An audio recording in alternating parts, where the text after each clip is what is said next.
tier list rizík, ktoré si vieš poistiť. Hospitalizácia. Cčko. Nie, že by to bolo úplne od veci, môže sa stať, že to potrebuješ, na druhej strane stáva sa to zriedka a je to dosť drahé riziko. Kritické choroby. Esko.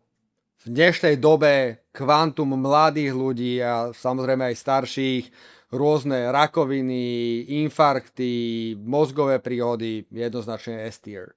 Zlomeniny. D-tier. To naozaj potrebuješ tých pár eur na to, aby si vyžil, keď si zlomíš ruku alebo nohu. Nevrajím, že je to príjemné, ale zbytočne drahé riziko a radšej to vyrieš tým, že si vytvoríš rezervy. Chirurgický zákrok, niečo podobné ako hospitalizácia. Nie je to príjemné, na druhej strane po chvíľke to rozchodíš a zbytočne do toho budeš dávať peniaze na poistenie. Smrť, A-tier. Veľmi dôležité, na druhej strane nemusí to byť úplne pre každého, otázka je, či si za niekoho zodpovedný, do istej miery aj ako je to tam s hypotékami, či náhodou niečo splácaš alebo nie. A v porovnaní s kritickými chorobami jedna dôležitá vec, keď zomrieš, tak vypadne tvoj príjem, ale vypadnú aj výdavky na teba.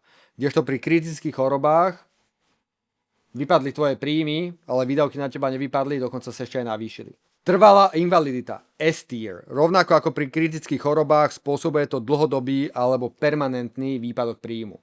PNK, B-tier. Chápem, nie je to príjemné, ale na toto tu je ideálne si radšej vytvoriť rezervy. Je to dosť drahé riziko. Trvalé následky úrazom, rovnako ako PN, B-tier. Kryje ti to iba úrazy, nekryje ti to žiadne choroby.